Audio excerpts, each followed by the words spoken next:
मुळात सहकारी housing society मुळात आहे तरी काय?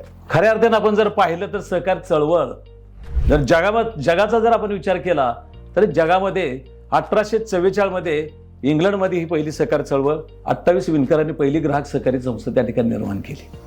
आणि योगायोगाने प्रत्येक व्यक्तीला कुठेतरी सामावून घेऊन त्याचा चांगला विकास करण्याच्या दृष्टिकोनातून भारतामध्ये सुद्धा ही संकल्पना आणि भारतातला जो पहिला सहकारी कायदा आहे हा 1904 मध्ये खऱ्या अर्थाने शेतकी सहकारी संस्था ह्या भारताचा पहिला सहकारी चळवळ ही 1904 पासून ची निर्मिती झाली आणि त्या अनुषंगाने वेगवेगळे टप्पे त्या ठिकाणी पडत गेले. आणि अशा पद्धतीने आपण मुंबई शहरामध्ये एक चांगला उपक्रम ह्या सहकार चळवळीतून राबवतात. त्याबद्दल पुन्हा एकदा आपलं अभिनंदन करतो आणि अभिनंदन करत असताना ही सहकार चळवळ निश्चित स्वरूपात तुम्ही पुढे न्याल ही अपेक्षा व्यक्त करतो.